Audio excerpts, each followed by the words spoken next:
चलिए आज हम लोग शुरू करने जा रहे हैं जी कैलकुलस का लास्ट टॉपिक, जिसका नाम है रोल्स थ्योरम और लैग्रांजेस थ्योरम, या लैग्रांजेस मीन वैल्यू थ्योरम भी कहते हैं इसको। तो रोल्स थ्योरम का आज बेसिकली स्टेटमेंट देखेंगे क्या कहता है, उस पर हम लोग देखेंगे आज सवाल। ठीक है, तो ये कैलकुलस का लास्ट टॉपिक है। आज के बाद कैलकुलस हो जाएगा जी फिनिश, 2-3 दिन में हम लोग इसको ख़त्म करेंगे। तो हेडिंग डालिएगा आप लोग, सबसे पहले ऊपर में लिखिएगा रोल्स थ्योरम। 2 थ्योरम आपको पढ़ना है यहाँ पर। रोल्स का थ्योरम, रोल्स नाम के वैज्ञानिक थे, Rolle's theorem and Lagrange's theorem. Lagrange भी एक वैज्ञानिक थे, मतलब मैथमेटिशियन कह सकते हैं। लैग्रांजेस थ्योरम, ये 2 थ्योरम है जो आपको जानना है। तो आज हम लोग सीखेंगे इस थ्योरम को पूरा डिटेल में, इस पर सवाल देखेंगे। और आज ही हमको लगता है कि सवाल कुछ आप बना लीजिएगा, आज ख़त्म हो जाएगा ये। कुछ सवाल रहेगा जो घर से बना के आइएगा, कल स्टार्ट करेंगे लैग्रांजेस थ्योरम। तो सबसे पहले लिखेंगे हम लोग रोल्स थ्योरम। वैज्ञानिक के नाम से है तो इसमें नाम में कुछ नहीं रखा हुआ है जी। थ्योरम क्या कहता है, इन्होंने क्या कहा, उसको देखते हैं। रोल्स का परिमेय, जैसे कैसे पढ़ें, पाइथागोरस का परिमेय, थेल्स का परिमेय, वैसे ही है रोल्स थ्योरम, रोल्स का थ्योरम। हाँ, रोल्स के नाम से ही है। कहता है मान लीजिए let f(x) be a real valued function. Real valued का मतलब क्या हुआ, इसके रेंज में, डोमेन में रियल वैल्यू आना चाहिए, इमेजिनरी की कोई बात यहाँ पर नहीं हो। जितना फंक्शन हम लोग पढ़ रहे हैं सब रियल वैल्यू पढ़ रहे हैं। तो f(x) भी a real valued function, real valued function, और ये फंक्शन डिफाइंड है इस तरह से, defined in the closed interval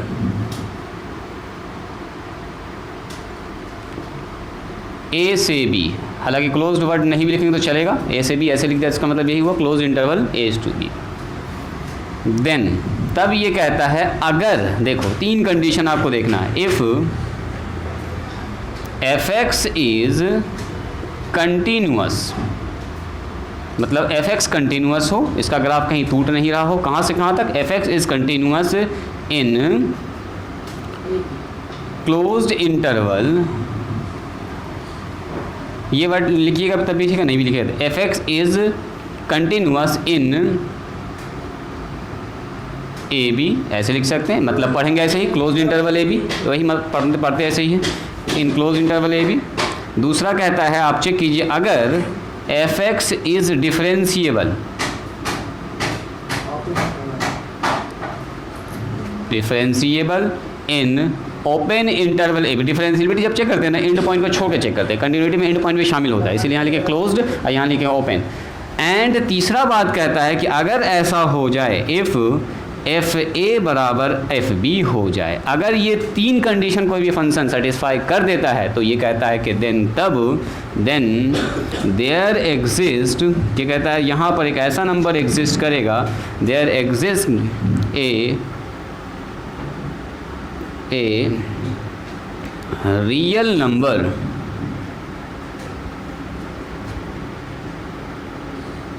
x बराबर c, और ये c जो है वो c बिलोंग्स टू करेगा a से लेके b के बीच में, ओपन इंटरवल a से लेके b के बीच में।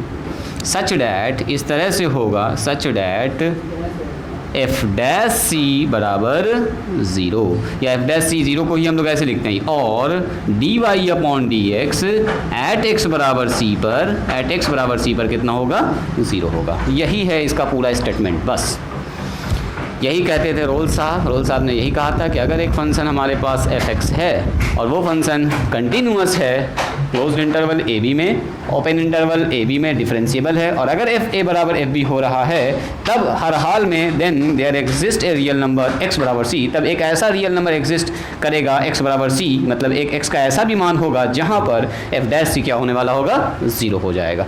और या इसी को ऐसे भी लिख सकते हैं आप, f' का मतलब ये होता है dy/dx, जब x का मान कितना हो, c हो, c पर 0 होना चाहिए। ज़रा सा इसको लिखिएगा, पहले इसका ज्योमेट्रिकल मीनिंग आपको सिखाते हैं और उसको देखिएगा, तब ये तीनों पॉइंट आपको क्लियर समझ में आ जाएगा। क्योंकि आप जो है कंटिन्यूटी एकदम अच्छे समझ चुके हैं, डिफरेंशिएबिलिटी अच्छे समझ चुके हैं, और f(a)f(b) तो ये तो बच्चा वाला काम है, ये तो तुरंत समझ जाइएगा आप। तो ये आपको समझने में कहीं भी दिक्कत नहीं होने वाली है। ठीक है, तो फिगर नंबर 1 देखते हैं। पहले फिगर नंबर 1, 2, 3 3 फिगर आपको हम दिखाएंगे, 3 या 4 ठो भी देख सकते हैं पूरे कंसेप्ट को अच्छे से समझने के लिए। हो गया सबका लिखा हुआ? एफ ए और एफ बी का मान होता क्या है देखो तो ज़रा ध्यान से। अगर कहीं पर ऐसा लिखा हुआ है तो चलो यही बता देते हैं, फिर इसको मिटा देंगे। y बराबर, या ऐसे समझो, y बराबर लिखा हुआ है एक्स स्क्वायर प्लस में 4, ठीक है।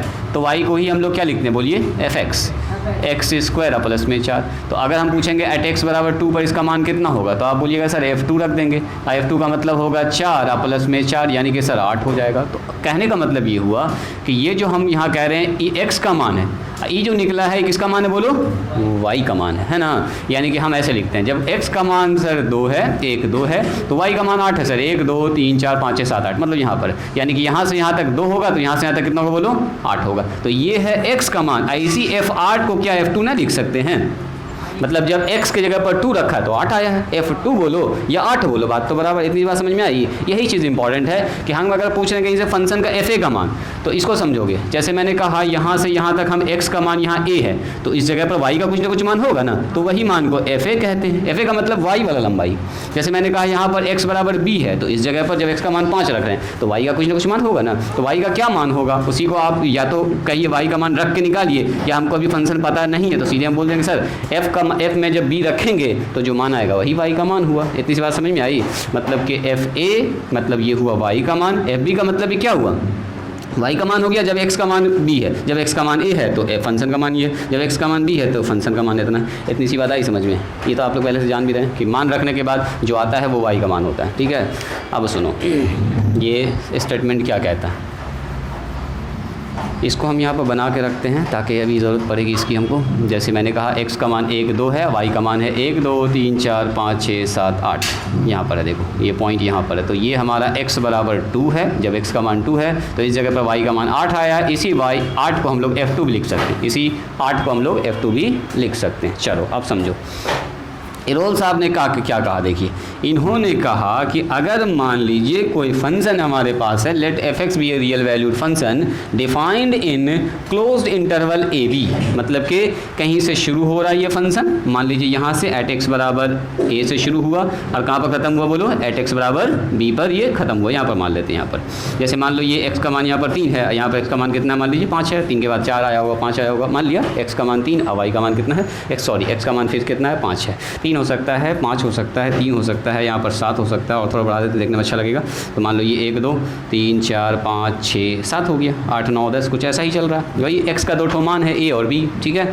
अब ये कहता है कि अगर मान लीजिए किसी फंक्शन का ग्राफ, अब देखो कंडीशन कहता है अगर कोई फंक्शन a से b के बीच में डिफाइंड है, मतलब वहाँ पर कहीं अनडिफाइंड उसको नहीं मिल रहा है, मतलब मान रखने के बाद कुछ ना कुछ वैल्यू मिल रहा है, तो कहता है कि अगर वो function if F X is continuous from a to b, अगर ये जो फंक्शन है y बराबर x या एफ एक्स ये कंटिन्यूअस चल रहा है कहाँ से कहाँ तक, ए से लेके बी के बीच में, कहीं भी टूटा हुआ नहीं है। सुनोगे ज़रा ध्यान से, मतलब लगातार ऐसे ही चल सकता है, ऐसे ही चल सकता है, कैसे भी चल सकता है, लेकिन होना चाहिए कंटिन्यूअस। इन्होंने कहा कि अगर ए से लेके बी के बीच में कंटिन्यूअस है, तो अभी हम एक कंडीशन बना रहे हैं, मान लेते हैं इसका ग्राफ कुछ ऐसे चला होगा, ठीक है।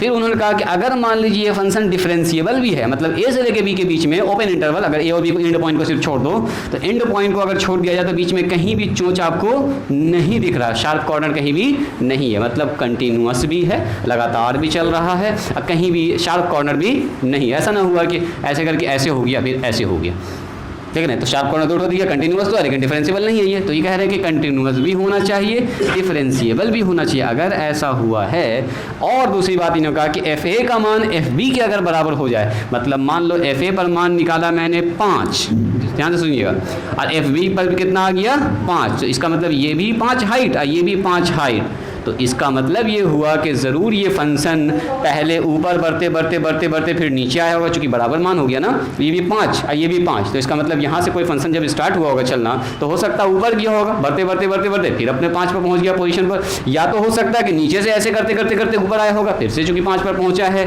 तो एक पॉइंट ज़रूर ऐसा होगा जहाँ पर D Y upon D X 0 मिलेगा इसके बीच में, चूँकि ऊपर से नीचे आया होगा या नीचे से ऊपर के कहीं ना कहीं तो एक टर्न ज़रूर हुआ होगा, क्योंकि ये फंक्शन ए से लेके बीच के बीच में कंटिन्यूअस है, इसको समझिएगा।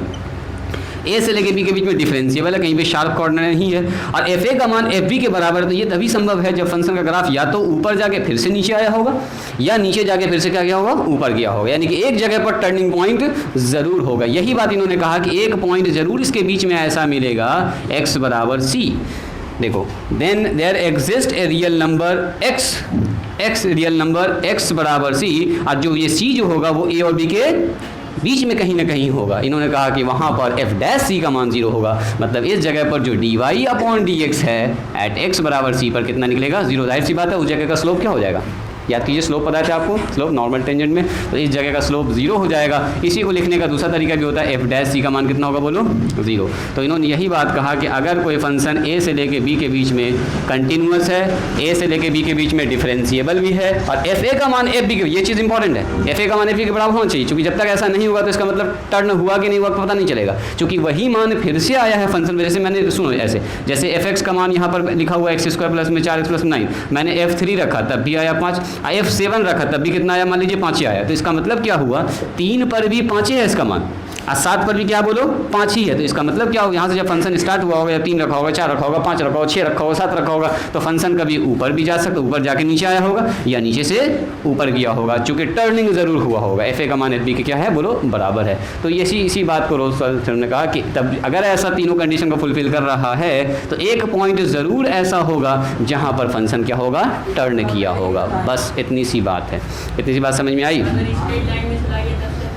स्ट्रेट लाइन में कैसे जाएगा, बोलो स्ट्रेट लाइन में कैसे जाएगा, स्ट्रेट लाइन में हाँ सीधा सीधा जाएगा तो भी कंटिन्यूअस फंक्शन है, डिफरेंशियल फंक्शन है, सही कहना है इसका कि सर अगर मान लीजिए ये स्ट्रेट लाइन में चला गया तो कांस्टेंट फंक्शन हो जाएगा, वो तो आपको देखिएगा पता चल जाएगा। f(x) बराबर c लिखा रहेगा, फिर f(x) बराबर 5, तब तो हर पॉइंटे पर वो हर पॉइंट पर समझो मान बराबर होगा। नहीं, ये कांस्टेंट फंक्शन होगा। हम कह रहे हैं कि अगर कांस्टेंट फंक्शन नहीं है तो ऐसा कंडीशन बन रहा होगा। लिखिए तो पहले इसका कहना है कि सर कांस्टेंट फंक्शन भी ऐसा हो सकता है, ये भरा जाए। चलो सुनो, यहाँ पर सबसे इम्पोर्टेंट बात क्या है उसको देखिएगा। ये कहता है, एक वर्ड हम यहाँ पर जो है, एक वर्ड यहाँ पर जोड़ना चाहिए था हमको। Then there exist at least, there exist at least one real number x बराबर c। कम से कम एक नंबर ऐसा एग्जिस्ट ज़रूर करेगा, इस वर्ड को ऐड कर लीजिएगा। There exist at least one या at least a real number, कम से कम एक रियल नंबर ऐसा एग्जिस्ट ज़रूर करेगा जहाँ पर एक्स सी बराबर कितना होगा, यानी कि x बराबर c पर ये f डैश c का मान कितना होगा, बोलो 0 होगा। मतलब कम से कम एक पॉइंट ऐसा होगा, कम से कम। अगर ऐसा हुआ है तो f(x) कंटिन्यूअस है, f(x) डिफरेंशिएबल है, f a बराबर क्या है, f b। अगर ऐसा है तो कम से कम एक जगह पर ज़रूर टर्न हुआ होगा फंक्शन, ठीक है, कम से कम एक जगह पर टर्निंग ज़रूर होगा। और अगर मान लो फंक्शन ये है कैसा, कांस्टेंट है, तब तो कांस्टेंट है तो एफ ए का मान एफ बी का मान सब तो आपस में बराबर का फंक्शन ग्राफ ऐसा हो जाएगा। तो हर पॉइंट पर समझो D Y upon D X 0 ही होगा, है ना, D Y upon D X होगा। लेकिन अगर ये कंडीशन बन रहा है कि एफ ए का मान एफ बी के बराबर और बी बाकी बीच का कोई मान आपस में बराबर नहीं है, एफ ए और एफ बी बराबर आया है, तो इसका मतलब या तो फंक्शन ऊपर से जाके नीचे आया होगा या नीचे से जाके ऊपर। कम से कम एक पॉइंट यहाँ पर ऐसा ज़रूर मिलेगा। तो हम इसको मिटाते हैं, इसका दूसरा डायग्राम बनाते हैं। देखो फिगर नंबर ए आप इसको कर सकते हैं। दूसरा देखो, वही बात इन्होंने फिर से कहा कि मान लीजिए अगर ऐसा भी हो सकता है, आपके मन में आ सकता है सर अगर ऐसा हुआ तो ऐसा भी तो हो सकता है। देखो यहाँ पर x बराबर a है, यहाँ पर क्या है x बराबर b है, तो सर फंक्शन का ग्राफ ऐसे भी तो जा सकता है ना, नीचे से फिर ऊपर गया होगा। मतलब एक जगह पर टर्निंग ज़रूर मिलेगा हमको, यानी x बराबर a है और यहाँ मान लीजिए x बराबर कितना b है, ये f b है और ये क्या है, देखो f a है। तो f a का मान भी उतना ही है, देखो f b का मान भी उतना ही है। कंटिन्यूअस फंक्शन है, a से लेके b के बीच में, डिफरेंशिएबल भी है, ओपन इंटरवल a से लेके बीच में। तो कहता है एक पॉइंट ज़रूर ऐसा होगा जहाँ पर f डैश c का मान कितना होगा, बोलो 0। इसी को बोलते हैं हम लोग डी वाई अपॉन डी। मतलब स्लोप 0 हो रहा है, स्लोप समझिए ना, स्लोप जो आपको मैंने बताया था नॉर्मल टेंजेंट में स्लोप 0 होगा। स्लोप 0 का मतलब y x एक्सिस का क्या हो जाएगा, ये पैरेलल हो जाएगा। तो ये वर्ड काफ़ी इंपॉर्टेंट है। कैसे करके, कैसे भी बन सकता है, कैसे भी बन सकता है, ज़रूरी ना है कि ये चीज़ बीचे में हो, ये ज़रूरी ना है कि बीचे में हो फंक्शन का ग्राफ। हाँ ऐसा भी हो सकता है। सुनिए, अलग अलग तरह से अगर आप देखना चाह रहे हैं x बराबर b पर, ये फंक्शन का ग्राफ ऐसा भी हो सकता है, नो प्रॉब्लम। देखो एट यहाँ पर आ गया, ये इस जगह पर मिलेगा, यहाँ पर ये बी के थोड़ा करीब मिलेगा आपको एक जगह पर, लेकिन टर्निंग ज़रूर होगा क्योंकि ऐसे करके फंक्शन नीचे जब आया है एफ ए का मान एफ बी के बराबर आ रहा है तो कहीं ना कहीं एक जगह पर टर्न होकर ज़रूर फिर नीचे आया होगा। ये फंक्शन अगर आप ऐसा भी हो सकता है, कैसे भी जा सकता है, मान लो ऐसे करके ऐसे, देखो ये है x बराबर ए और ये है x बराबर बी, ये तो थोड़ा सा ऊँचा चला गया तो इस जगह पर टर्निंग हो रहा है, इसका मतलब एक पॉइंट कम से कम ऐसा ज़रूर होगा जहाँ पर D Y upon D X का मान क्या होगा, 0 होगा। तो इन दोनों फिगर बनाना है, तीसरा फिगर। अब देखो, अब ये कह सकते हैं सर कम से कम एक ठो अगर ऐसा हो रहा है तो क्या एक से ज़्यादा भी ऐसा पॉइंट मिल सकता है, तो यस एक से ज़्यादा भी मिल सकता है। देखो फिगर नंबर सी, देखिए फिगर नंबर सी कैसे होगा, बोलो नीचे आके स्टेट नहीं। देखो अगर मान लीजिए फंक्शन का ग्राफ कुछ ऐसा हुआ तो देखो तो ए और बी, एफ ए एक्स बराबर ए एक्स बराबर बी पर मान लो ये हमारा एफ ए का मान है और ये एफ बी का मान है, और फंक्शन अगर मान लो ऐसे ऐसे हो रहा होगा तो अभी भी तो एफ ए बी के बराबर है। ज़रा देख, डिफरेंशियल नहीं है, डिफरेंशियल तो है, डिफरेंशिएबल भी है, ये एफ ए है और ये एफ बी है। देखो एफ ए और एफ बी आपस में क्या है, बराबर है, और फंक्शन कंटिन्यूअस भी है और फंक्शन डिफरेंशिएबल भी है। तो हमको दो जगह पर ऐसा पॉइंट मिल रहा है जहाँ पर D Y upon D X क्या है, 0 है। मतलब कम से कम एक जगह तो होगा ही टर्निंग, एक से ज़्यादा भी टर्निंग हो सकता है। मतलब इस जगह पर भी आपको यानी कि एक मान लेते हैं ये एक्स बराबर सी पर हुआ ऐसा टर्निंग, ये मान लीजिए एक्स बराबर डी पर हुआ, दो पॉइंट मिल सकता है। लेकिन रोज ने कहा कम से कम एक पॉइंट तो ऐसा ज़रूर होगा जहाँ पर D Y upon D X का मान 0 होगा, वो एक से ज़्यादा भी हो सकता है। इसलिए एक जोड़े हैं एटलीस्ट, है ना, there exist at least a point जहाँ पर D Y upon D X का मान, तो यहाँ पर क्या होगा बोलिए, एफ डैश सी का मान 0 होगा, यहाँ पर क्या होगा बोलिए, एफ डैश डी का मान 0 होगा। मतलब इस पॉइंट पर स्लोप हो जाएगा 0। ये बात समझ में आई क्या सर? 3 पॉइंट भी ऐसा हो सकता है, बोलो तो ग्राफ कैसा बनेगा। अब आपको आइडिया थोड़ा लग गया होगा क्या होने वाला है।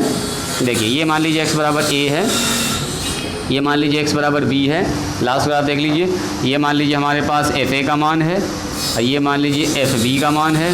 देखो 3 पॉइंट भी ऐसा हो सकता है, मान लीजिए फंक्शन का ग्राफ ऐसे जाके ऐसे आया हो, देखो तो मतलब कम से कम एक पॉइंट तो मिलेगा, ज़्यादा से ज़्यादा 2 भी मिल सकता है, 3 भी मिल सकता है, लेकिन एक पॉइंट तो ऐसा ज़रूर होगा जहाँ पर फंक्शन टर्न किया होगा, जहाँ पर डी वाई अपन ये मान लीजिए सी है, ये मान लीजिए डी है और ये मान लेते हैं ई है। 3 पॉइंट भी मिल सकता है, 4 पॉइंट, बहुत सारा पॉइंट मिल सकता है, वो तो फंक्शन में डिपेंड करेगा फंक्शन कैसे चल रहा है। यहाँ पर देखो एफ डैश सी का मान 0 आ रहा है, यहाँ पर देखिए इस जगह पर एफ डैश डी का मान 0 आ रहा है, एफ डैश डी पर ये स्लोप इसका 0 है। यहाँ पर देखो एफ डैश ई पर हो सकता है, ये अप डाउन भी हो सकता है, जरूरी है कि दोनों आपस में बराबर हो। मान लीजिए मैंने थोड़ा सा इसको डाउन कर दिया, ऐसे देखने में थोड़ा सा अच्छा लगेगा। इस जगह पर एफ डैश ई पर ये 0 हो रहा है। तो अगर कोई फंक्शन कंटिन्यूअस है ए से बी के बीच में, फंक्शन डिफरेंशिएबल है ए से ले के बीच में, और एफ ए का मान एफ बी के अगर बराबर है, जो हाइट ये है वही हाइट ये मिला, आगे चल के भी कुछ पॉइंट पर वही हाइट मिल गया, तो यानी कि फंक्शन ज़रूर कहीं ना कहीं टर्न हुआ होगा। वो एक पॉइंट पर तो मिनिमम टर्न होगा ही, एक से ज़्यादा पर भी टर्निंग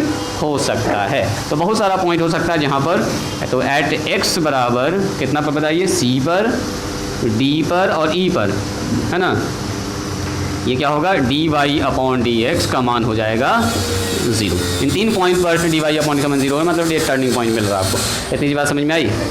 लिखिए इसको, ग्राफ बनाइए तो इसका जल्दी से ग्राफ बनाया जाए। सवाल बनाना एकदम आसान है, सवाल बनाने में काफ़ी मज़ा आएगा आपको। सवाल में कुछ नहीं है, इसके कोई जान नहीं है, बस आपको तीनों कंडीशन खाली चेक करना होगा।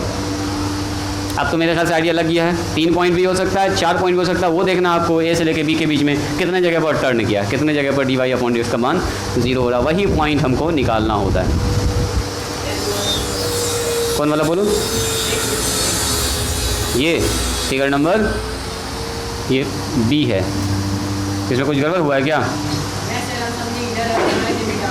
ना ये तो बचा हुआ है, अभी मैंने मिटाया नहीं है, ये उसी के जैसा है। ऊपर से नीचे एक जगह पर पॉइंट मिला है यहाँ पर आपको, ये एक्स बराबर सी पर मिला है, ये 2 जगह मिला है, 3 जगह मिला है, 4 जगह भी मिल सकता है। अगर ऐसा नहीं हुआ तो सर ऐसा नहीं होगा क्या? मेरा सवाल ये है कि फंक्शन का पहले ही रोल स्तर में कह दिया कि अगर फंक्शन ए से ले के बीच में कंटिन्यूअस है अगर फंक्शन ए से लेके बीच में डिफरेंशिएबल है, अगर एफ ए का मान एफ बी के बराबर है, तब ऐसा होगा कि एक पॉइंट जरूर मिलेगा जहाँ पर D Y upon D X का मान क्या होगा, 0 होगा। तब इन्होंने कहा अगर मान लो, मेरा कहना है कि फंक्शन कंटिन्यूअस नहीं हुआ, तो फंक्शन जब कंटिन्यूअस होगा ही नहीं, तो मान लो यहाँ से यहाँ पर ऐसे टूट के ब्रेक हो गया, तो ब्रेक हो गया तो इसका मतलब क्या हुआ, फंक्शन कंटिन्यूअस ही नहीं है।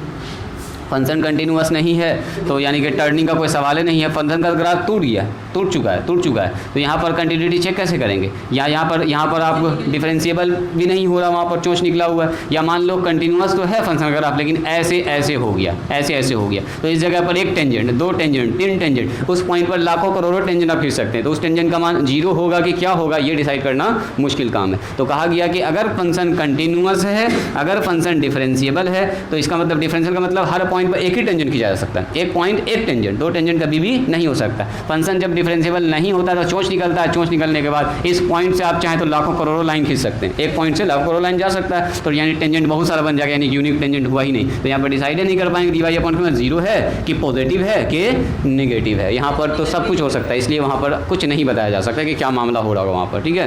तो इसीलिए कहा गया कि फंक्शन का कंटिन्यूअस होना ज़रूरी है, ग्राफ टूटना नहीं चाहिए, फंक्शन का डिफरेंशिएबल होना ज़रूरी है, ग्राफ में चोंच नहीं निकलना चाहिए, और साथ साथ एफ ए का मान एफ बी के बराबर होना ज़रूरी है। एफ ए का मान एफ बी के बराबर जब तक नहीं होगा तब तक आप ये डिसाइड नहीं कर पाइएगा कि फंक्शन घूम के फिर वहीं पर आया कि नहीं आया। मान लो एफ ए का मान एफ बी के बराबर आया ही नहीं, तो इसका मतलब फंक्शन टर्न हो सकता हुआ ही नहीं होगा। जैसे ये समझो, मान लो एफ ए का मान आया 5, F5 पर आया 7 और F6 पर आया है मान लो आ गया 12, तो F5 पर आया है 7 और F6 पर आ गया है 12, ऐसे चला गया। देखो ये 7 आया, तो अब क्या पता फंक्शन टर्न हुआ कि नहीं हुआ, हो सकता है कि ग्राफ ऐसे चला गया हो, तब तो कहीं भी आपको एक पॉइंट नहीं मिल रहा जहाँ पर D Y upon D X का मान 0 होगा, कहीं भी नहीं मिल रहा। हो सकता है कि टर्न हुआ हो, कि ऐसे जाके ऐसे आया हो, वैसे जाके मिला हो, लेकिन फाइनल नहीं कह सकते हैं कि हाँ टर्न हुआ ही होगा। लेकिन अगर हमसे ये कह दें कि एफ ए का मान एफ बी के बराबर है, तो हम कह सकते हैं कि ज़रूर एक जगह पर टर्न हुआ होगा, तभी फिर से वही मान मिला है, या तो ऊपर जाके नीचे आया होगा या तो नीचे जाके ऊपर गया होगा। मतलब ये दोनों मान बराबर ये बता रहा है कि फंक्शन कहीं ना कहीं टर्न ज़रूर किया होगा। लेकिन ये दोनों मान F7 और F12 ये नहीं डिसाइड कर पा रहा कि फंक्शन टर्न हुआ है कि नहीं हुआ। हो सकता है कि फंक्शन ऐसे सीधा हो, देखो सीधा तो कहीं भी टर्निंग नहीं है। लेकिन अगर मान लो ये भी 7 आ रहा है, ये भी 7 आ रहा है, मान लो इधर भी 5 पर भी, यानी कि यहाँ पर 5 पर भी 7 और 6 पर भी कितना आ रहा है, 7 ही आ रहा है, तब हम कह सकते हैं कि दोनों का मान 7 ही है। तो इसका मतलब या तो फंक्शन ऐसे गया होगा, या तो फंक्शन ऐसे गया होगा, या फंक्शन ऐसे करके गया होगा, या फंक्शन ऐसे करके गया होगा। मतलब फिर से उसी जगह पर पहुँच रहा है, यानी कि कहीं ना कहीं बीच में एक जगह पर टर्निंग, एक तो मिनिमम टर्निंग होगा ही होगा। इतनी बात समझ में आई? यही है पूरा का पूरा रोल्स थ्योरम। स्टार्ट करें सवाल इसका, यानी कि आपसे कहेगा सवाल में कि वेरीफाई कीजिए रोल्स थ्योरम का। तो 3 कंडीशन वेरीफाई करना सबसे पहले कि कंटिन्यूअस है कि नहीं, डिफरेंशिएबल है कि नहीं। हाँ, डिफरेंशिएबल भी चेक कर लेगा कंटिन्यू, लेकिन दोनों दिखाना होगा। पहले तो कंटिन्यूटी ही चेक करना पड़ेगा आपको, फिर डिफरेंशिएबिलिटी चेक करना होगा, फिर चेक करना होगा एफ ए का मान एफ बी के बराबर आ रहा है कि नहीं। अगर ये तीनों कंडीशन वेरीफाई हो गया तो बोलेंगे तब एक नंबर उसके बीच में ज़रूर ऐसा होगा जहाँ पर D Y upon D X का मान 0 होने वाला होगा। तो देखो पहला सवाल, इसका सवाल एकदम हल्का लगेगा आपको, सवाल बच्चा वाला सब है। देखिए पहला सवाल,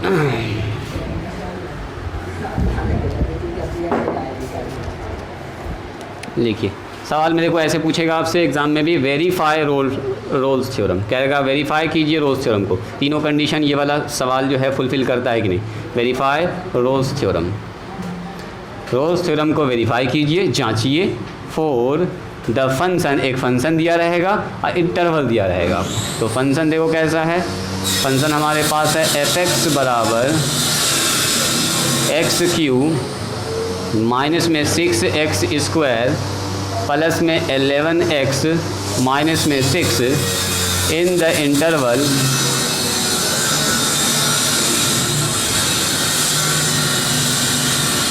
इंटरवल दिया गया आपको 1 से लेके 3, 1 से 3। देखो सवाल में सब कुछ दिया गया जो हमको चाहिए। एक फंक्शन दिया गया है और दूसरा क्या दिया गया आपको, इंटरवल दिया गया। कह रहा बताइए क्या ये फंक्शन रोल्स थ्योरम को वेरीफाई करता है, क्या ये फंक्शन डिफरेंशिएबल है, कंटिन्यूअस है 1 और 3 के बीच में, और क्या f1 का मान f3 का मान क्या आपस में बराबर है, ये बताइए। अगर तीनों सही हो गया तो बोलेंगे हाँ सर ये रोल्स थ्योरम को वेरीफाई करता है। अब वेरीफाई करता है तो एक पॉइंट में ज़रूर ऐसा होगा जहाँ पर D Y upon D X का मान उस पॉइंट पर 0 होगा। तो समझते हैं पहले इस सवाल को बनाने का तरीका। देखिए सॉल्यूशन में क्या लिखेंगे, सबसे पहले आप लिखिएगा गिवन फंक्शन, जो दिया गया फंक्शन हमारे पास है। पहले तो इसको चुपचाप से उतार लीजिएगा। f(x) हमारे पास क्या है बोलिए, f(x) हमारे पास है x³ माइनस 6x² अब प्लस में 11x माइनस में 6। तो सबसे पहले चेक करना नंबर 1 फॉर कंटिन्यूटी। पहले कंटिन्यूटी चेक कीजिए। कंटिन्यूटी कैसे चेक करेंगे बोलिए, ऊपर ज़रा देखिएगा ध्यान से, f(x) कैसा फंक्शन है, f(x) इज़ ए पॉलिनोमियल। याद करो polynomial, every polynomial function is continuous. इसका हम लोग ग्राफ भी सीख चुके हैं, लास्ट में लिखाए भी थे हम आपको। तो इसको बिल्कुल एल एच लिमिट आई लिमिट करके बिल्कुल चेक नहीं करना, पता चला बहुत सवाल लंबा हो जाएगा। तो चूंकि हमारे पास लिखें f(x) is a polynomial function, we know that every polynomial function is continuous, so f(x) is continuous from 1 to 3। ये सारे ही मान के लिए कंटिन्यूअस होता है, तो 1 से 3 में भी कंटिन्यूअस होगा। हाँ बोलो ना, लॉन्ग में भी आएगा तब भी ऐसे ही लिखना, आपको ऐसे ही लिखना। एल एच लिमिट आई लिमिट करने में हालत ख़राब हो जाएगा। इस पॉइंट पर चेक करना होगा, इस पॉइंट पर चेक करना होगा, इसके सारे बीच में पॉइंट पर चेक करना होगा। 3 4 जाके एक बार हालत ख़राब होने वाला है। तो बिल्कुल भी नहीं चेक करेंगे, सीधे लिखेंगे चूँकि f(x) बराबर x³ माइनस 6x² प्लस में 11x minus 6 is a polynomial function, है ना जी, पॉलिनोमियल फंक्शन। अब ये लिखेंगे हम लोग we know that every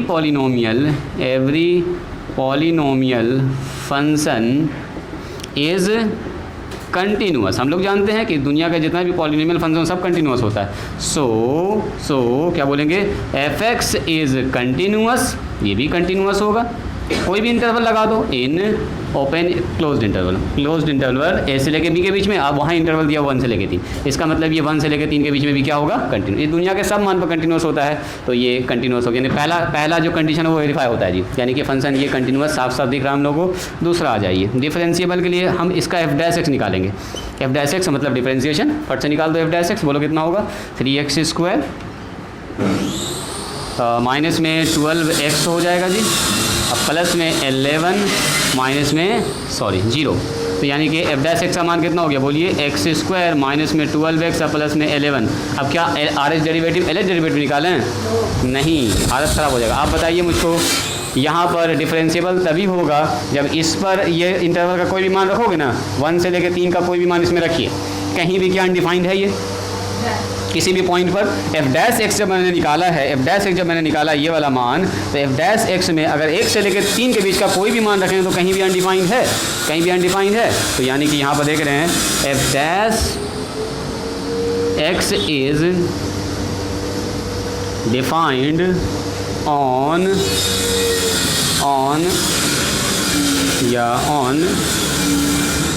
x belongs to 1 से लेके 3 के बीच में।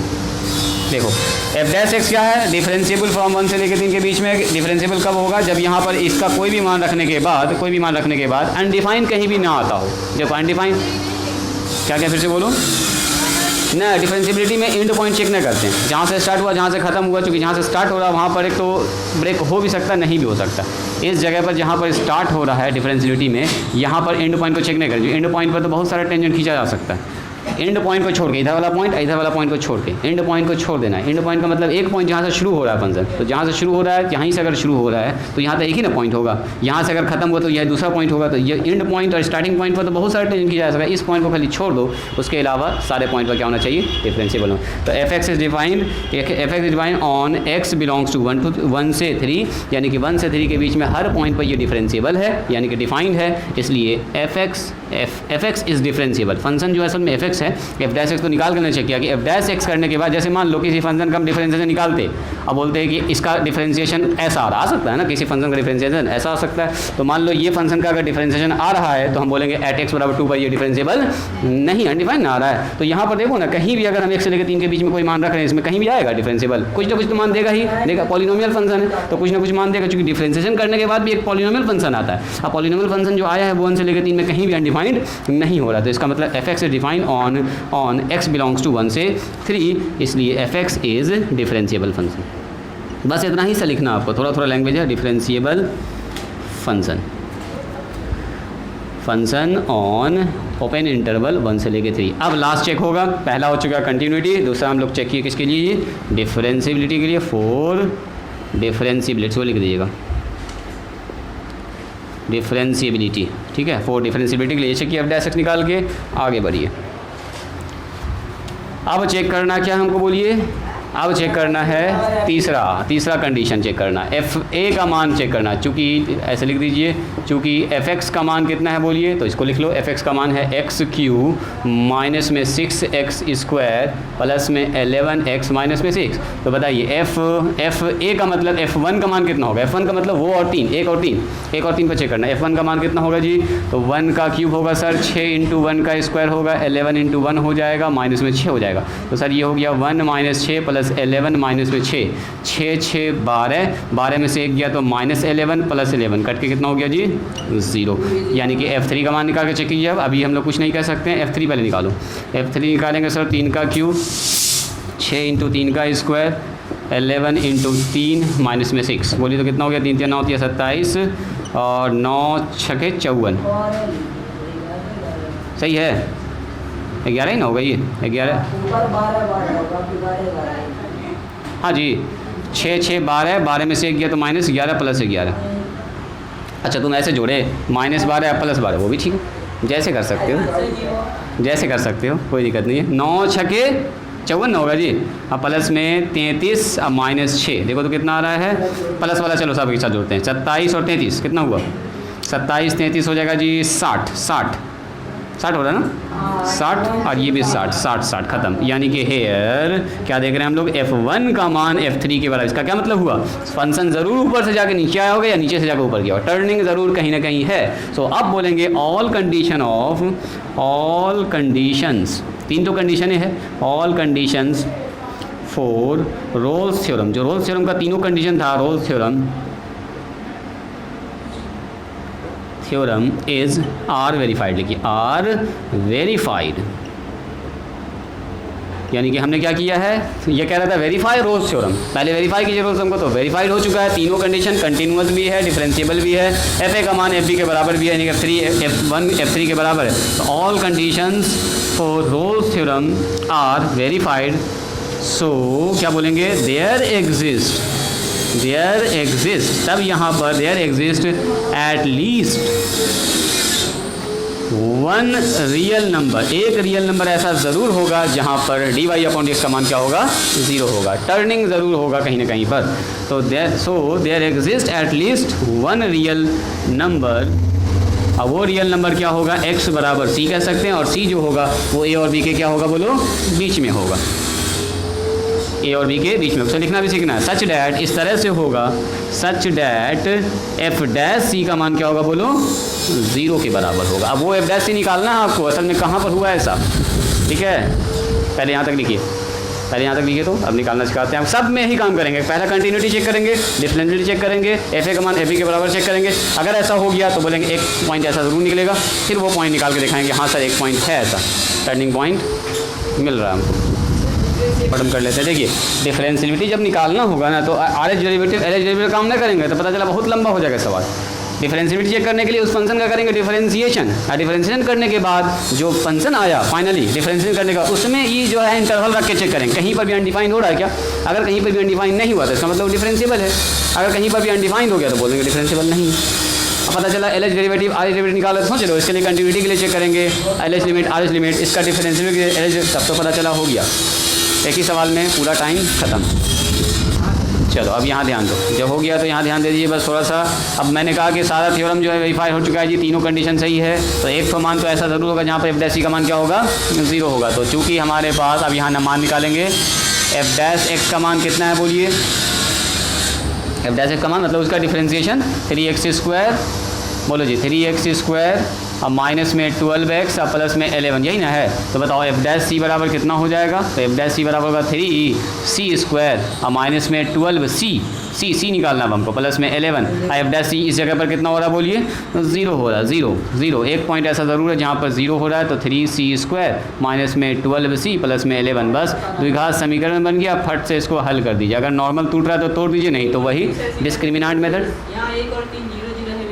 1 और 3 नंबर जो है तो उसके बीच में ना पॉइंट मिलेगा आपको जहाँ पर dy/dx 0 होगा। ये फंक्शन का मान नहीं है, फंक्शन वो जगह पर टर्न हुआ है वो पॉइंट बताना है आपको। सी ये वो मान है, फंक्शन का वैल्यू है कि 1 रखने के बाद सी आ रहा है, 1 रखने के बाद 0 आ रहा है, तो इसका मतलब क्या हो, फंक्शन यहीं पर होगा। जब x का मान 1 है तो y का मान कितना है 0, और जब x का मान 3 है तब भी y का मान कितना है 0। तो इससे पता चला कि फंक्शन ऐसे करके ऐसे किया होगा या ऐसे करके नीचे से ऐसे आया हुआ। x बराबर 1 पर 0 है, 1 का मतलब यहाँ, x बराबर 3 पर ये फिर से 0 हो गया। तो अब हमको निकालना ये वाला पॉइंट जहाँ पर टर्न हुआ होगा, टर्न कहाँ पर हुआ वो सी निकालना, समझ रहे हैं। तो अब सी तो यहाँ से निकलेगा, वो तो है फंक्शन का वैल्यू।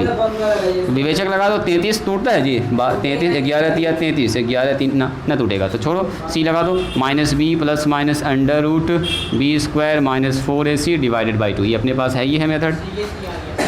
हाँ लगा दीजिए, बोलो तो यहाँ पर कितना हो गया -b का मतलब minus minus plus 12 plus minus under root -12 का स्क्वायर 144 हो जाएगा जी, -12 का स्क्वायर माइनस में 4a इंटू सी का मतलब 11 डिवाइडेड बाई 2 इंटू 3। बस वही वाला पुराना मेथड लगाना है आपको, और क्या जो 10th में आपने पढ़ा हुआ है। चलो प्लस 12 हो गया, प्लस माइनस बोलो तो कितना हो गया जी 12, और हाँ 144 हो गया, और 44 गुना 3 या 12 कीजिए ना, 12 गुना 11 कितना होगा 12 132 है ना जी, और नीचे हो गया 6 12 11 से गुना हुआ तो घटाओ इसको, 144 में 132 घटाइए तो कितना आ रहा है जी, 144 में 12 प्लस माइनस अंडर रूट कितना आ रहा है 12, इनका कहना है कि 12 आ रहा है, इसको इससे करा 2, इसको यस 12 आ रहा है, 12 बटे आ गया जी 6, ऊपर से 12 प्लस में 4 तिया 12 लिख सकते हैं इसको, 4 तिया 12 तो 4 से 2 बाहर, और √3 डिवाइडेड बाय 6, ऊपर से 2 कॉमन निकाल लीजिए जी, 6 प्लस में अंडर रूट 6 प्लस में अंडर रूट कितना हो जाएगा 3 डिवाइडेड बाय 6, काट दीजिए इसको, 3 बार में कट गया, 6 प्लस माइनस √3/3। ऐसा भी कर सकते हो, इसको 3 से डिवाइड कर दो दोनों तरफ, तो 3 दूनी 6 प्लस माइनस √3/3, कुछ ऐसा आ रहा है जी। अब सवाल ये है, देखोगे ज़रा ध्यान से, अब सवाल ये है कि इस जगह पर 2 ठो मान आया है, इसका मतलब फंक्शन 2 जगह टर्न हुआ है ना। अब देखना कि ये दोनों मान जो है क्या उस 1 और 3 के बीच में है, चेक करो तो जी, क्या ये मान 1 और 3 के बीच में है। तो हम थोड़ा सा इसको ऐसा कर लेते हैं, 2 प्लस माइनस √3/3 का मान कितना होगा, तो √3/3 का मतलब 1.732 और डिवाइडेड बाई 3, यही ना होगा जी। या ऐसा करो ना 1/√3 लिख दो, इसको 1/√3 लिख सकते हैं इसको, √3 बार में कट जाएगा तो 1/√3 का मान हम लोग को नॉर्मली पता होता है जी, 1/√3 1030 का मान होता है, 1030, और 1030 का मान कितना होता है, बोल तो कोई आदमी 1/√3 का डेसिमल में 0.577 कुछ ऐसा आता है। अगर आप करके दिखाना चाहें तो देख सकते हैं 1/√3 का मान। हाँ मेरा सवाल ये है कि x का 2 ठो मान आया, 2 प्लस में 0.577, और एक और मान आया x का नहीं, ये c का मान निकल रहा, c का सी ये c निकल रहा। हाँ बोलो, ये आ गया है 2.0577 माइनस में, है ना। चलो इसको जोड़ देंगे तो 2.577, जो कि बिलोंग्स करता है कहाँ से कहाँ तक बोलिए, 1 से लेकर 3 के बीच में है, सही है ये 2.577 बिल्कुल उसके बीच में है। उसको चेक कीजिए तो क्या ये भी आ रहा है 1 और 3 के बीच में, इसमें घटा भी देंगे तो आएगा 2.000 और 0.577, घटा दो 3, घटा दो 7 में से 2 हो जाएगा, यहाँ 9 में से 5 गया तो 4, यहाँ 1.423, ये भी बिलोंग्स करता है कहाँ 1 और 3 के बीच में, यानी कि दोनों मान सही है। 2 जगह पर टर्निंग हो रहा है, ये ग्राफ जो है 2 जगह पर टर्न हो रहा है, एक टर्न हो रहा है आपका इस पर, सो बोलेंगे c का मान तब मिला के अब लिख दीजिए। अगर एक तो भी फेल करता तो काटते उसको कि एक ही जगह पर टर्न हो रहा है, लेकिन दोनों ही सही है, तो बोलेंगे c बराबर कितना हो जाएगा 2 प्लस माइनस 1/√3, यही है। और ये दोनों ही मान 1 से लेकर 3 के बीच में आ रहा है आंसर। हाँ इसको देखना भी पड़ेगा आपको, हो सकता है एक मान बड़ा हो जाए या एक मान उससे छोटा हो जाए, तो वाले को रिजेक्ट करेंगे, आपको देखना भी पड़ेगा लास्ट में कि जो 2 ठो मान आया है वो दोनों सही है कि नहीं है। इत्तेफाक से ये जो पहला सवाल हम लोग डिस्कस किए, दोनों ही का दोनों मान उस 1 और 3 के बीच में आ रहा है, यानी कि फंक्शन 2 जगह पर टर्न है। देखो तो इसको 2 प्लस माइनस 1/√3, चलो ठीक ही आया है। ये बात समझ में आई। पहले तो दोनों कंडीशन वेरीफाई करना आपको, कंटिन्यूस होना चाहिए, डिफरेंशिएबल होना चाहिए और एफ ए का मान एफ बी के बराबर होना चाहिए। तीनों जैसे वेरीफाई हो गया, बोलेंगे एक पॉइंट जरूर होगा, एक पॉइंट वो निकाल के दिखा देंगे। एक पॉइंट भी निकल सकता है, एक से ज़्यादा भी निकल सकता है। बोल रहा है लड़का, बोलो बोलो बोलो।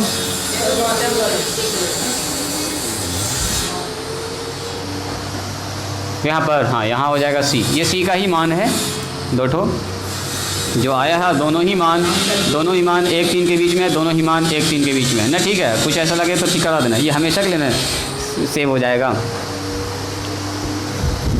कुछ बच्चा देखता है बड़ा ध्यान से, सर यहाँ पर आपका फार्मूला में मिस हो गया है, प्लस की जगह माइनस लिख दिए हैं, एक जगह ऐसा हुआ है।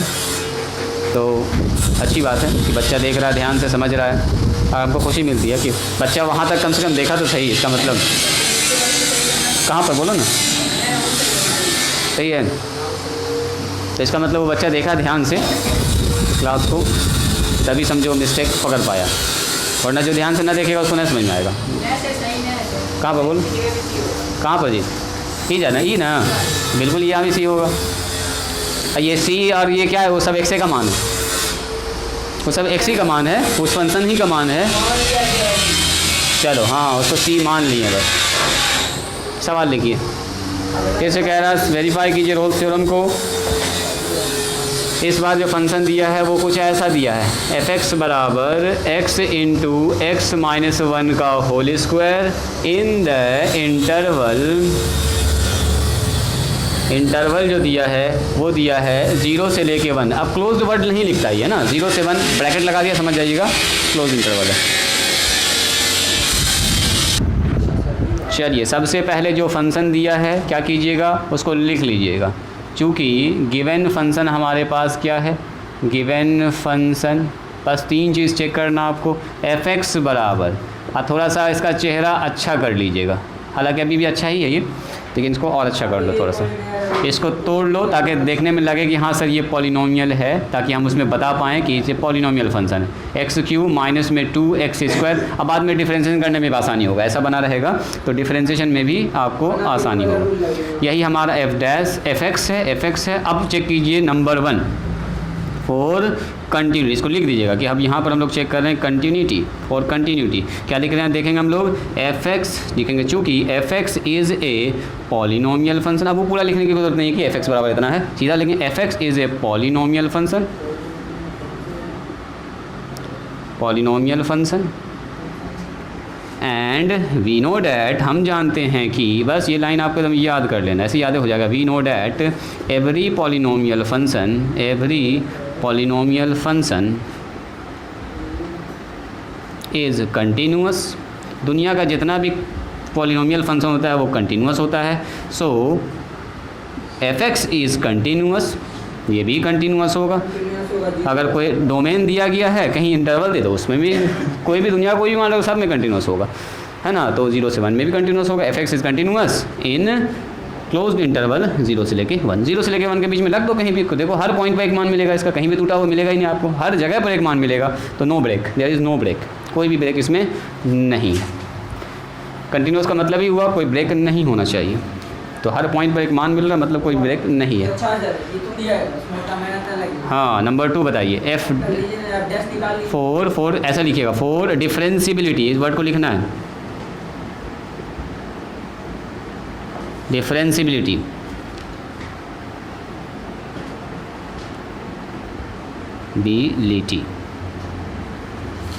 डिफरेंशिएबिलिटी के लिए क्या कीजिएगा,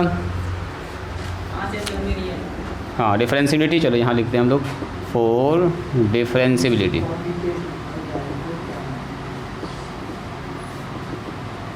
डिफरेंशिएबिलिटी के लिए एफ डैश एक्स का मान निकालिए। एफ डैश एक्स का मतलब इसका डिफरेंशिएशन, तो यानी कि लिखेंगे 3x स्क्वायर माइनस में 4x और प्लस में 1, प्लस में 1 ना,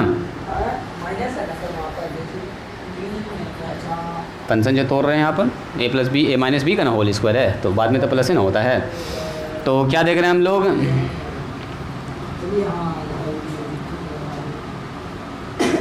F dash x is defined, देखो ये कहीं पर भी अनडिफाइंड नहीं है, देखिएगा ज़रा ध्यान से, defined in the closed open interval 1 से लेके 0 से लेके 1 के बीच में। देखो 0 से लेके 1 के बीच का कोई भी नंबर यहाँ रखो एफ डैश एक्स में, कहीं भी अनडिफाइंड है नहीं है, इसका मतलब डिफाइंड है। तो F dash x is defined in the open closed interval 0 से लेके 1, इसलिए एफ एक्स इज डिफरेंशिएबल। हो गया काम खत्म, कहीं भी अनडिफाइंड है ही नहीं ये फंक्शन, तो इसलिए बोलेंगे F x differentiable on open interval 0 से लेके 1 के बीच में। तो एफ एक्स हो गया डिफरेंशिएबल। तीसरा चेक कीजिए, एफ 0 पर चेक कीजिए, एफ ज़ीरो का मान कितना है जी? तो यहाँ रखो या यहाँ रखो, बात बराबर है, ऊपर रख दें क्या? तो डायरेक्ट भी रख सकते हैं आप, यहाँ भी रख सकते हैं। एफ 0 पर 0 का क्यूब माइनस में 2 × 0 का स्क्वायर और मतलब 0, खेल खत्म, 0 आ गया। एफ 1 पर चेक करो, 1 पर चेक करो, 1 रखेंगे यहाँ पर सर, 1 का क्यूब, कहीं भी रख सकते हैं, नीचे ही फंक्शन बना दिया तो चलो नीचे ही रखते हैं, 1 का स्क्वायर और 1 रखेंगे तो ये कितना आ गया? 1 - 2 + 1, 2 - 2 कितना हो गया जी? 0। तो क्या देख रहे हैं?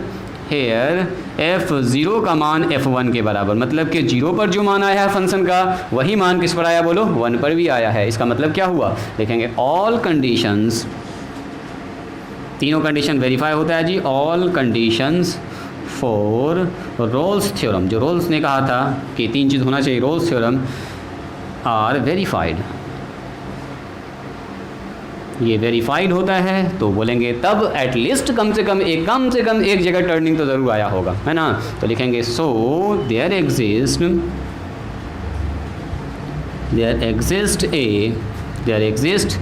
एट लीस्ट, इस वर्ड को लिख दीजिएगा, धीरे धीरे आपको याद हो जाएगा। एट लीस्ट 1 रियल नंबर या ए रियल नंबर, एक ही बात है, ए रियल नंबर x बराबर c, और ये c क्या होगा बोलो? c बिलोंग्स टू 1 से लेके 0 से लेके 1 के बीच में आना चाहिए। ये एक नंबर ऐसा ज़रूर होगा c ना, ये क्लोज लिखेंगे 0 से 1 के बीच में। ओपन लिखे थे, ओपन लिख दो, हाँ सही है, एंड पॉइंट को छोड़ के ही लिखा जाएगा। चलो 0 से 1 के बीच में आना चाहिए, सही बात है, 0 से लेके 1 के बीच में आना चाहिए। x बिलोंग्स टू x बराबर c, अब वो बिलोंग्स करना चाहिए कहाँ से? c का मान हो 0 से लेके 1 के बीच में, सच डैट, इस तरह से होगा, such that F dash C का मान 0 होगा। अब निकाल के चेक करो तो c का मान देखो तो क्या एक ऐसा मान आ रहा है c पर जो कि इन दोनों के बीच में आना चाहिए, 0 से लेके 1 के बीच में होना चाहिए। इसको मिटाएं, 9। आइए तो ज़रा देखते हैं हम लोग c का मान। एफ डैश सी बराबर है कितना बोलिए? एफ डैश सी बराबर हो गया 0। अब बोलो एफ डैश सी का मान कितना लिखेंगे? एफ डैश सी का मान जहाँ जहाँ एक्स है वहाँ सी लिख दीजिए। एफ डैश एक्स में तो ये हो गया 3c² माइनस में 4c और प्लस में 1 बराबर 0। ये नॉर्मल टूट रहा है क्या? ये टूट रहा है नॉर्मल टूट रहा है तो तोड़ दीजिए। माइनस में कितना? 3 है जी, 3 कहीं 3c और माइनस में c प्लस 1 बराबर 0। यहाँ से 3c कॉमन निकल गया जी, तो यहाँ आ गया c -1, है ना, यहाँ से -1 कॉमन निकल दिया, c -1 बराबर 0। तो बता दो ये हो गया हमारे पास c -1 दोनों से कॉमन, और ये हो गया 3c -1 बराबर 0। तो c का मान यहाँ पर कितना आ गया बोलिए? c -1 बराबर 0 और c बराबर 3c बराबर आ गया -1। यस, तो c का मान आ गया 1। तो c का मान तो 1 यहाँ पर एंड पॉइंट पर है ही 0, यहाँ पर तो है ही 0, इसको नहीं लेंगे, एंड पॉइंट पर हम लोग चेक नहीं करते। और 3c बराबर 1, तो c बराबर आ गया 1/3, और 1/3 बिल्कुल होता है 0 और 1 के बीच में। हाँ, 0.33 का मतलब क्या? 0 और 1 के बीच में है, बिल्कुल ये नंबर है जहाँ पर एक जगह पर टर्न हुआ है। एंड पॉइंट पर टर्निंग नहीं होगा, है ना, टर्न जब भी होगा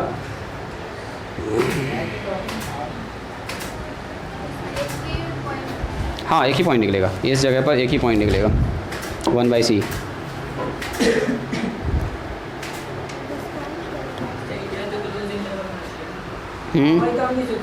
कहाँ पर?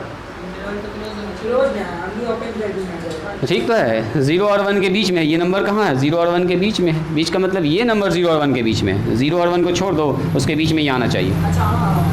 ओपन का मतलब ही ना हुआ, 0 और 1 के बीच में ही नंबर आना चाहिए। 0 और अगर ये क्लोज कर देंगे तो 0 भी शामिल है ना, हो जाएगा। तो c का मान 0 नहीं होना चाहिए। देखो c का मान एंड पॉइंट पर नहीं होना चाहिए। There is 2 value of c का 2 वैल्यू है, लेकिन जो ये वाला वैल्यू है 1/3 ये 0 और 1 के बीच में है।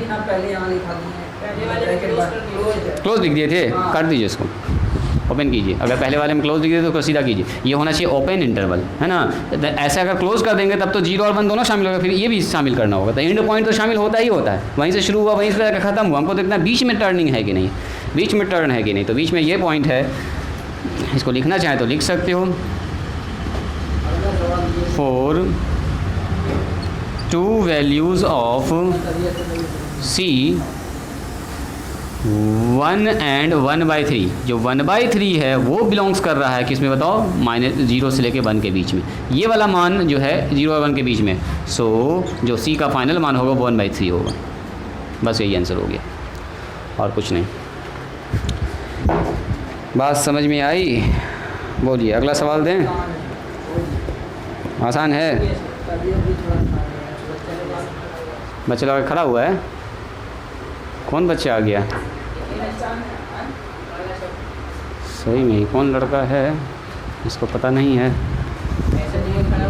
चलो, कहता है वेरीफाई कीजिए Rolle's theorem for the following function. तो पहला फंक्शन हम आपको दे रहे हैं fx बराबर sin 2x। करो तो फंक्शन हमारे पास है गिवन फंक्शन fx बराबर sin 2x। 2 सवाल तब आपको देंगे बनाने, ठीक है। तब फिर तीसरा एक तो अच्छा सवाल हम बताएंगे। fx बराबर sin 2x in the interval, ये दिया रहेगा, 2 चीज़ दिया रहेगा, एक फंक्शन एक इंटरवल। तो ये आपके पास हर हाल में 2 चीज़ तो रहेगा ही रहेगा, π/2। चलो स्टार्ट करो तो।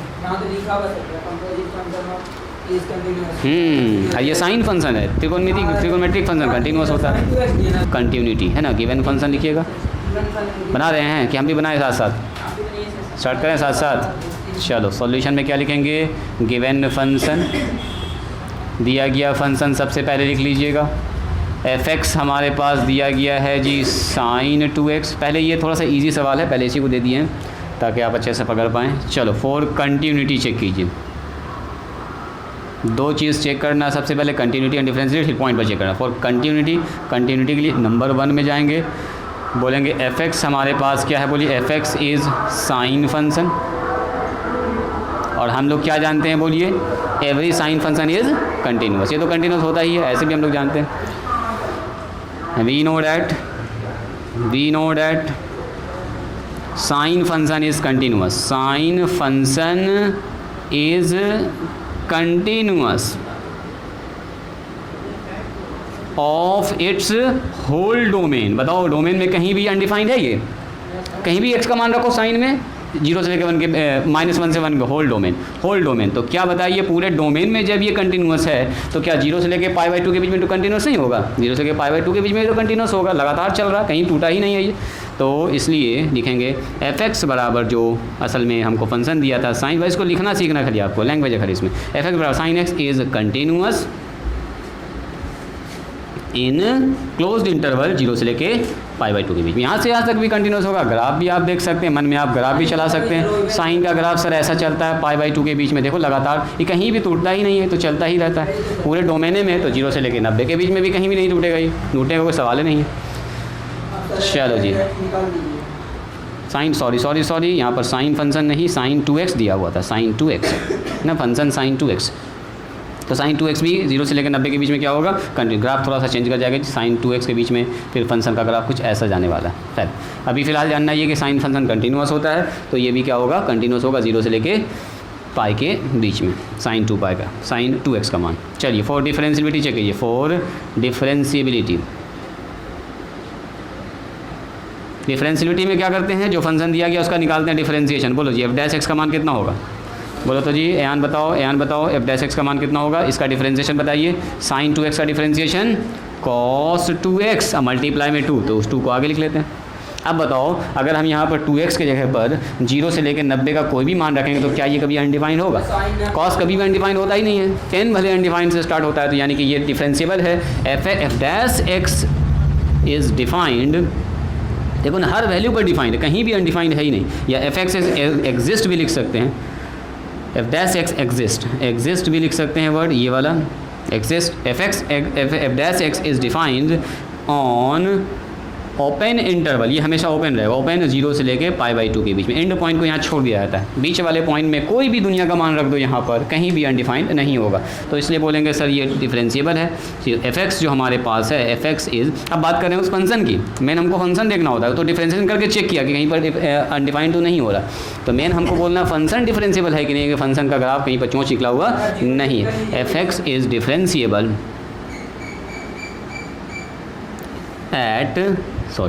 इन क्लोज्ड इंटरवल, ओपन इंटरवल 0 से लेके π/2 के बीच में। चलो जी, इतना तो बात समझ में आ गया हम लोगों को। तीसरा चेक कर लीजिए, क्या f0 पर और π/2 पर मान बराबर आ रहा है? तो चलिए f0 निकालिए।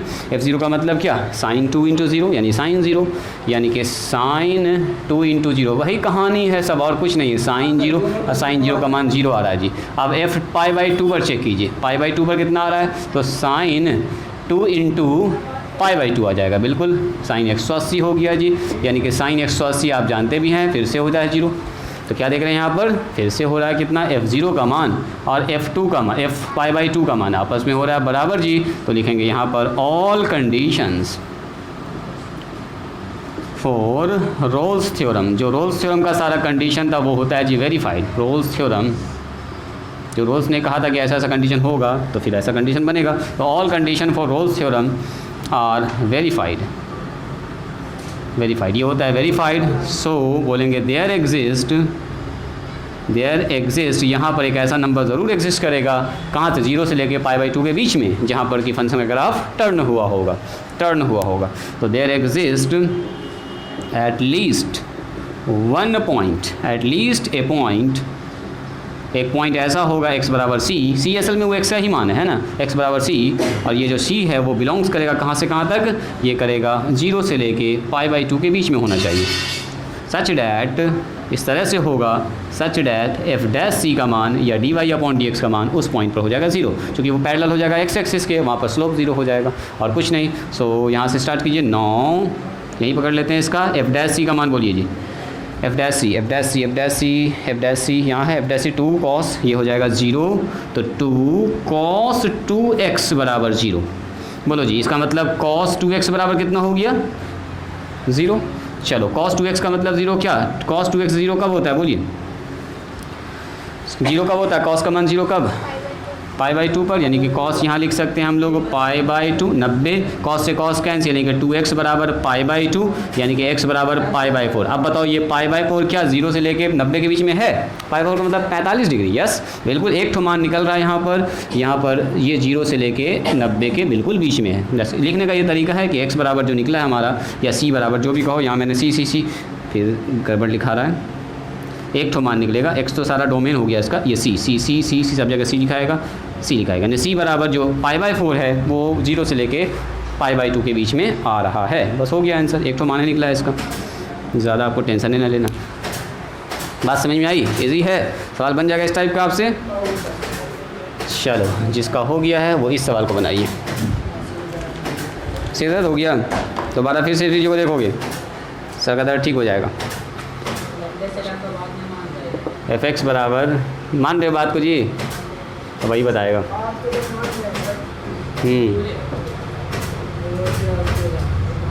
सुबह धूप में बैठ रहे हो, ठीक है, हाँ आजकल हम भी देख रहे हैं कि धूप ना निकल रहा है। आज भी मौसम सुबह का गड़बड़ी था,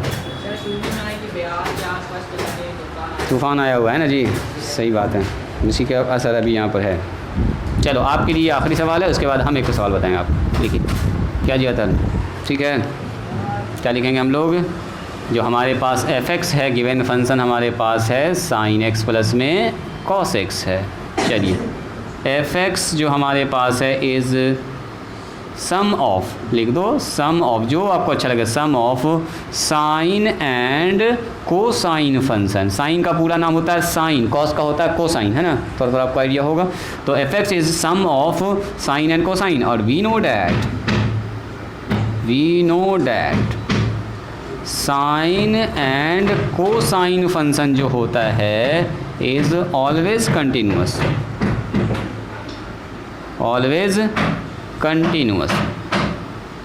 of its whole domain, whole domain, सारे डोमेन में ये कंटिन्यूस होता है। सो हम लोग कह सकते हैं सो एफ एक्स बराबर ये जो हमारे पास है साइन एक्स प्लस में cos x is also continuous, ये भी कंटिन्यूस होगा।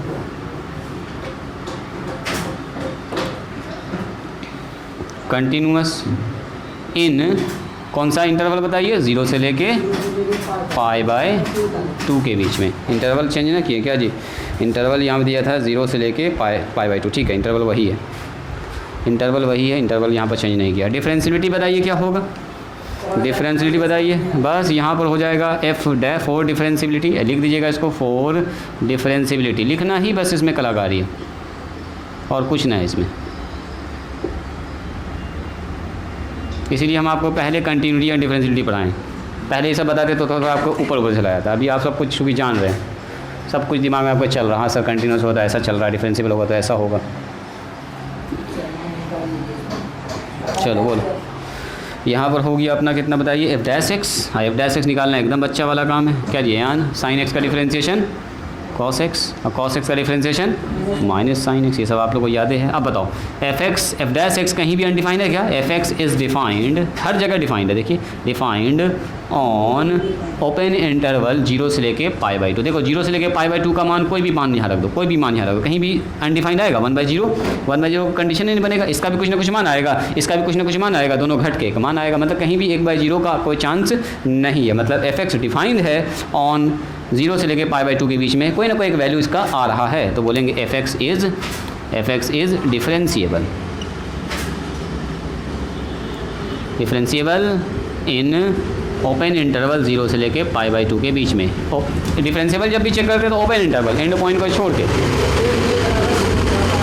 हो गया अभी चेक हुआ ये वाला 3 नंबर चेक हुआ, 3 नंबर चेक कर लिए। एफ 0 पर चेक कीजिए, तो एफ 0 पर चेक करेंगे, 0 पर यहाँ रखेंगे 0 साइन 0 और प्लस में कॉस 0। बोलो साइन 0 का मान 0 और कॉस 0 का मान होता है 1, तो इसका मान आ गया जी 1। चलो एफ π/2 पर चेक कीजिए, तो π/2 पर साइन π/, सब लिख देना एकदम तरीके से, और यहाँ पर कॉस π/2। अब इस बार साइन 90 का मान 1 और कॉस 0 का मान, कॉस 90 का मान 0, यानी कि फिर से 1 आ गया। तो हेयर क्या देख रहे हैं हम लोग बताइए, एफ 0 पर जो मान है वही एफ π/2 का, इसका मतलब फंक्शन ज़रूर ऊपर से नीचे टर्न हुआ होगा। फिर से मान बराबर आया है, 0 और π/2 पर सेम है, या तो ऊपर से नीचे किया हो गया, नीचे से ऊपर आया होगा, टर्निंग ज़रूर एक जगह पर है। तो यहाँ लिखेंगे ऑल कंडीशंस ऑफ या for Rolle's theorem are verified. So there exist, ये इस लाइन को हम याद कर, there exist at least a real number, एक रियल नंबर, ये रियल नंबर जानबूझ के लिख रहे हैं। इमेजनरी अगर मान लो सी का मान निकाले तो वहीं को काट देंगे, क्योंकि जब आप डिस्क्रिमिनेंट मेथड निकाल करके इमेजनरी भी आ जाएगा, तो इमेजनरी को काट देना, क्योंकि फंक्शन पढ़ रहे हैं हम लोग सब रियल। तो बोलेंगे so there exist at least a real number x बराबर c, और ये c होना चाहिए कहाँ से कहाँ के बीच में, 0 से लेके π/2 के बीच में होना चाहिए। सच डैट, इस तरह से होगा, such that F dash C का मान जो है वो 0 होना चाहिए। तो चलो एफ डैश सी का मान 0 कर लो। बोलो एफ डैश सी का मतलब क्या, जहाँ जहाँ एक्स है वहाँ सी लगा देंगे एफ डैश में, एफ डैश सी यानी कि कॉस सी अब माइनस में साइन सी बराबर 0। इसको निकालने का कई तरीका हो सकता है, आपके मन में ऐसा भी चल सकता है सर कॉस सी बराबर हम साइन सी लिखेंगे, तब भी ठीक है। अब कॉस सी साइन सी कब बराबर होगा, जब सी का मान 45 डिग्री हो जाए। या दूसरा एक और तरीका है, देखो ऐसे, हाँ वैसा भी कर सकते हो सर, साइन सी को इधर रहने देंगे, कॉस सी को उधर कर देंगे, तो माइनस में आ गया कॉस सी, माइनस माइनस कैंसिल, साइन सी बराबर कॉस सी। एक और तरीका सीख लो, एक तरीका तो आप लोग समझिएगा, साइन सी बटे कॉस सी हो जाएगा बराबर 1, इधर नीचे आए तो क्रॉस मल्टीप्लाई तो 10c। अब 10c बराबर 1 कब होगा बोलिए, 10 45, जब c का मान 45 हो जाए तो c का मान π/4, जैसे चाहें आप वैसे निकाल सकते हैं π/4। और ये π/4 क्या चेक करना आपको, 0 से लेकर 90 के बीच में है, तो यस सर बिल्कुल ये 0 से लेकर 90 के बीच में है, ओपन इंटरवल 0 से लेकर 90 के बीच में। बात समझ में आई, बोलिए। तो यही वाला मान आपको निकालना था, आंसर हो गया। चलिए, और आज के लिए आखिरी सवाल, ये सवाल खाली देख लीजिए। क्या जाना है क्या, अगर जाना है तो तुम जा सकते हो, एक सवाल और बता के हम छुट्टी दे देंगे। और या बैठना चाहो तो हल्का सा मेरे साथ बैठ सकते हो। पहले हम आपको सवाल देते हैं, इस टाइप का सवाल आने का चांस है जी, इस टाइप का सवाल पूछा जा सकता है। देखने में भले आपको थोड़ा सा लगेगा कि सर ये तो डर लग रहा सवाल देख के, लेकिन डरना नहीं है, हिम्मत से आपको डिफरेंशिएशन करना है। इसीलिए इतना सवाल बताने के बाद हम ये सवाल आपको दे रहे हैं ताकि आप थोड़ा थोड़ा इसको अच्छे से कनेक्ट कर पाएँ। इन द इंटरवल ए से बी के बीच में, इस बार नंबर नहीं दिया कुछ, यही प्रॉब्लम। ए से बी का मतलब वही 1 से लेके 5, 0 से लेके 10, कुछ भी हो सकता है। इंटरवल ए से लेके बी के बीच में पूछ रहा आपसे वेयर, और एक बात आपको बता दिया जो m है और n है वो कांस्टेंट है, एक बात आपको बता दिया, वेयर m एंड n जो है आर पॉजिटिव इंटीजर। ये बता दिया है कि पॉजिटिव इंटीजर मतलब ये 5 होगा, 10 होगा, 50 होगा, कुछ भी हो सकता है, इंटीजर है जी। सवाल में ये बात मेंशन कर दिया है। चलो करो, तो आज के लिए बस लास्ट सवाल है। अब आप लोग सवाल बना के आइएगा, तो कल आपका ये सवाल हम डिस्कस करेंगे, कल इसको ख़त्म कर देंगे, परसों लैग्रांज थ्योरम स्टार्ट कर देंगे। सबसे पहले क्या चेक कीजिएगा, कंटिन्यूस चेक कीजिए, फिर चेक कीजिए डिफरेंशिएबिलिटी चेक कीजिए, ताकि और बच्चा सीख जाएगा। इसका मान लीजिए डिग्री भी 3 है, इसका डिग्री अगर 2 है तो मान लो इस पर पावर 3 है, इस पर पावर 2 है, तो मल्टीप्लाई करने के बाद जो नया पॉलिनोमियल आएगा उसका डिग्री कितना होगा, 5 हो जाएगा ना, हो जाएगा। तो कहने का मतलब ये कह रहा है एक पॉजिटिव इंटीजर है, मान लो ये 3 है तो a प्लस बी के होल के ऊपर टूट गया, मैक्सिमम डिग्री आएगा 3।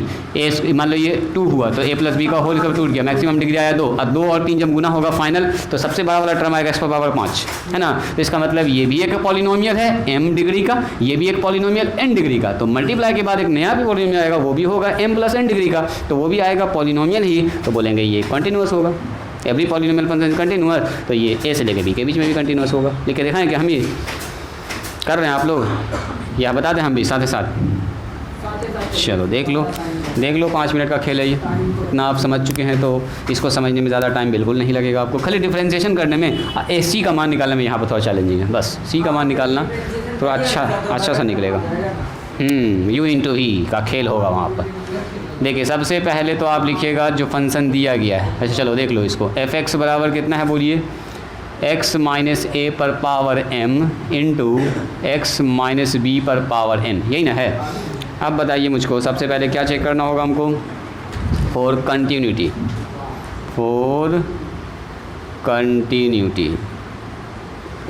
चेक कीजिए। सबसे पहले नंबर 1 एफ एक्स हमारे पास क्या दिया गया, देखिए एफ एक्स हमारे पास ये है, देखो हेयर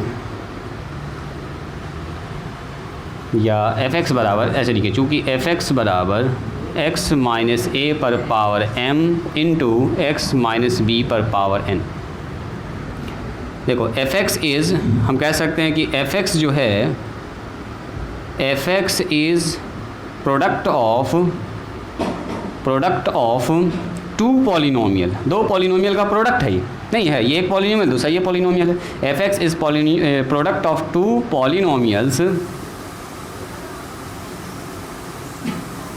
पॉलिनोमियल्स x माइनस ए पर power m and x minus B पर पावर n ऑफ डिग्री, जिसका डिग्री कितना होगा बताइए, डिग्री पहला वाले का m है एंड दूसरा वाले का कितना बोलो n है। So F x is a polynomial, तो इसका मतलब क्या हो गया, एफ एक्स भी एक तरह का क्या है, पॉलिनोमियल ही होगा। F x is a product of 2 polynomial, तो 2 प्रोडक्ट का पॉलिनोमियल क्या होता है, एक पॉलिनोमियल होता है। ऐसे लिखिए, we know that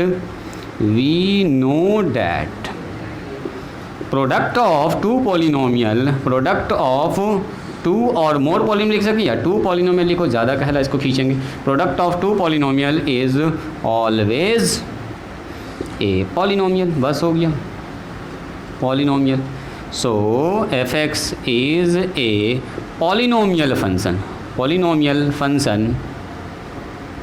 of degree कितना होगा बताओ इसका, बताइए डिग्री हो जाएगा m प्लस n, अरे जो भी इसका होगा, ये होगा 3 होगा 5, तो 3 5 8 हो जाएगा, 8 डिग्री का होगा। अभी हमको नहीं पता है, नंबर खाली दिया है, इसलिए थोड़ा थ्योरेटिकल सवाल है। तो बोलेंगे F x is a polynomial function of degree m plus 1, इसलिए एफ एक्स पॉलिनोमियल है, तो हम लोग जानते हैं every polynomial function is continuous, है ना। सो एफ एक्स इज़, लिखना तो लिख दो, वी नो डैट, फिर से we know that every polynomial function, चूँकि एफ एक्स पॉलिनोमियल फंक्शन बन चुका है, every polynomial function is continuous. बस ये समझो अलग अलग तौर के पॉइंट सब लिखा हुआ है, एक एक पॉइंट सब लिखा हुआ है ना, आपको पॉइंट के जैसा इसको याद करना है। इसलिए एफ एक्स इज़ कंटिन्यूअस। अब बता दीजिए कि एफ एक्स जो है कंटिन्यूअस होगा ऑन किस इंटरवल के बीच में, जीरो से लेके ए से लेके बी के बीच में भी कंटिन्यूअस होगा। पॉलिनोमियल फंक्शन कंटिन्यूअस होता है इसलिए सबके लिए कंटिन्यूअस होगा। खेल ख़त्म हो गया। नंबर 2 में आइए, फॉर डिफरेंशियबिलिटी। डिफरेंशियबिलिटी चेक करते हैं।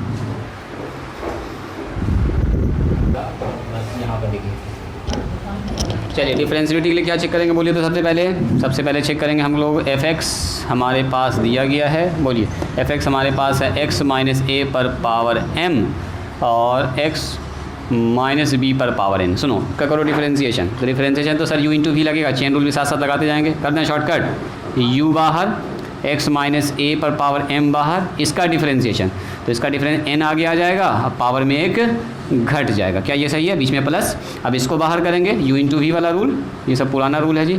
इसका डिफरेंशिएशन होगा v को बाहर, u का डिफरेंशिएशन तो m आ जाएगा मल्टीप्लाई में, अब पावर में घट जाएगा x माइनस ए पर पावर m माइनस 1। क्या ये ठीक है जी, बोलते यान आया समझ में, सही है।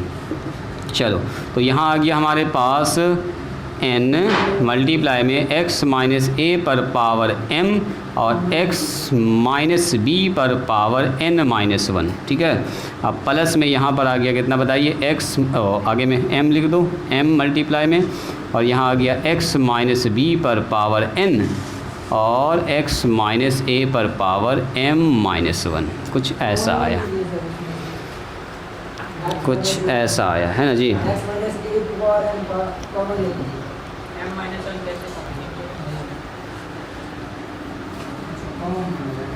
क्या कहना चाह रहे हो तुम, ऐसा क्या, ऐसा क्या? अगर हम यहाँ से x पर पावर a, x पर पावर m माइनस 1 कॉमन निकाल दें, भाग देना पड़ेगा, सही बात है। तो x पर पावर कितना तुम निकाले कॉमन, जिसका कहना है कि सर ऐसा कीजिए n x माइनस ए, बस इसी में थोड़ा सा दिमाग लगेगा और कुछ नहीं। यहाँ पर x माइनस बी पर पावर n लिख सकते हैं और नीचे आ जाएगा x माइनस बी, ऐसे ही ना। अब फिर कॉमन निकाल लेंगे, अब प्लस में m x माइनस बी पर पावर n और यहाँ कितना हो गया बोलिए, x माइनस ए पर पावर m और नीचे कितना हो गया, x माइनस ए। ऐसा किया आपने, ऐसा किया होगा और क्या। चलो इससे कॉमन निकाल लीजिए, चलो जो आपको अच्छा लगे। तो x माइनस ए पर पावर सर m भी कॉमन निकल रहा है, x माइनस बी पर पावर n भी कॉमन निकल रहा है। चलो निकाल लो, कोई दिक्कत नहीं है, चलेगा जी ये भी। तो सर यहाँ बच गया n और नीचे कितना बचा बताओ, x माइनस बी, ये भी ठीक है। और ऊपर कितना बचा बोलिए, m बच गया है और नीचे बच गया x माइनस ए। क्या ये ठीक है? चलो जी इसी के साथ थोड़ा सा इसका चेहरा और सुधार लेते हैं, बिल्कुल बिल्कुल, तो आपको अब दिख जाएगा। चलो यहाँ से मैंने इसका एलसीएम ले लिया, x माइनस बी और x माइनस ए। तो पहले ऐसा करते हैं, चलो लिख दो x माइनस बी और x माइनस ए, बी से भी कैंसिल, n इंटू आ गया x माइनस ए, अब प्लस ए वाला कैंसिल हो गया तो m इंटू आ गया x माइनस बी। अब देखो ये इससे आके घट जाएगा, ये इससे आके घट जाएगा, ना ऊपर वाला ना आएगा, कुछ कुछ चेहरा ठीक हो जाएगा। इधर इधर मिटा दें, इधर लिख लिए आप लोग, हाँ इधर लिख लिए हो, चलो इसको बाद में भी लिख सकते हो वीडियो से देख के। और थोड़ा सा आपका चेंज आएगा, ज़रा सा देखिएगा, एफ डैश एक्स चल रहा है, एफ डैश एक्स में इसमें ए आके घट जाएगा, इस पर पावर 1 है और इस पर पावर m है, तो कितना होगा बोलो, x माइनस ए पर पावर कितना, m माइनस 1 हो जाएगा। इधर आ जाएगा x माइनस बी पर पावर n माइनस 1, ये वाला भी आके घट गया, कॉमन निकला वही चीज़, घुमा फिरा के हो गया। चलो गुना करो, nx माइनस में na हो जाएगा जी, और यहाँ पर कितना हो गया बोलिए तो, mx और माइनस में mb ना, mb हो गया, कुछ ऐसा हो गया है।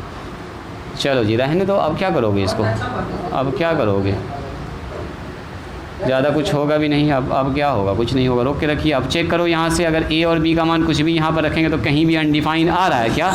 NX और MX को अब साथ में रखो, MB को और NA को साथ में रखो, रहने तो अभी ऐसे ही। बताओ इसका ज़रूरत पड़ेगा हमको आगे चल के ज़रूरत पड़ने वाला है।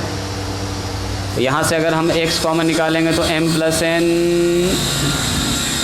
देखो और सुधार दें क्या इसको, देखो और सुधर जाएगा थोड़ा सा ये, m - n x - b, देखो इससे और सुधार देंगे तो x कॉमन निकाल लिया, कितना बचेगा बोलो ना, यहाँ तो आ जाएगा m + n, यहाँ पर ऑब्जेक्शन है, नो नो नो, अब कोई फ़ायदा नहीं, रोक के रखो इसको, रोक के रखो। तो अब बताइए मेरे पास जो f' का मान आया है, f' जो आया है, इसको देखिएगा ज़रा ध्यान से। क्या अगर हम x का मान a और b के बीच में कोई भी रखेंगे कहीं भी अनडिफाइंड देगा? ये कुछ भी मान रखो, यहाँ पर x का मान a रख दो, a माने से 0, खेल खत्म। तो a और b के बीच का अगर कोई भी मान रखेंगे, जैसे मान लो ना a का मान है 5 और b का मान है 7, तो 5 और 7 के बीच में कहीं भी रखेंगे तो क्या 1/0 कंडीशन बन रहा है? कहीं भी नहीं, कुछ भी हो सकता है। तो कहने का मतलब ये हुआ कोई ना कोई का मान आएगा, यानी कि हम ये कह सकते हैं कि f' इज़ डिफाइंड, यानी कि ये डिफाइंड है, कहाँ से कहाँ तक बोलिए, ये डिफाइंड है a से लेके इन ओपन इंटरवल a से लेके b के बीच में, a से लेके b के बीच में कहीं भी अनडिफाइंड है। अनडिफाइंड तब आता जब नीचे बन जाता x - a x - b, तो नीचे तो ऐसा टर्म बना ही नहीं, नीचे तो ऐसा टर्म बना नहीं। यहाँ पर कुछ भी लगा देंगे और ये पॉजिटिव नंबर, ये एक पॉजिटिव नंबर मतलब 5 है, 7 है, 10 है, तो यहाँ पर जो भी नंबर आएगा वो भी एक पॉजिटिव नंबर आएगा। बोलो कहाँ पर जी? इस जगह पर हाँ दिखा सकते हैं यहाँ पर, लेकिन इतना काम सी निकालने के लिए फिर करना ही पड़ता हमको, सी निकालने के लिए वाला काम करना ही पड़ता। देखो ना, सी जब निकालना होगा तो f' का मान 0 जब करेंगे ना तो ये वाले लाइन को ज़रूरत पड़ेगी हमको, तो इसलिए अब ये कर लिए, और यहाँ पर साफ साफ कुछ दिख गया। तो क्या लिखेंगे, इसलिए जो f(x) है, जो जिसका हम लोग डिफ्रेंशिएशन निकाले थे, ये जो f(x) है, f(x) इज़ डिफरेंशिएबल फंक्शन।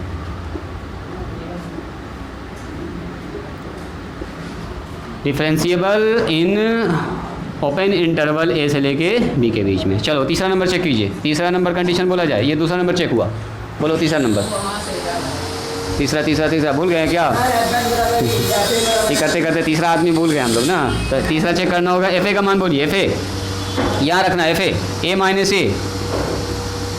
है ना, a - b, अब खेले ख़त्म है, आगे वाला 0 हो गया, 0 इंटू समथिंग, सब 0 हो गया, यानी कि 0 आ रहा है। एफ बी का मान बोलिए, इसमें ज़्यादा टाइम ना लगेगा, मेन इसी में टाइम लगना था।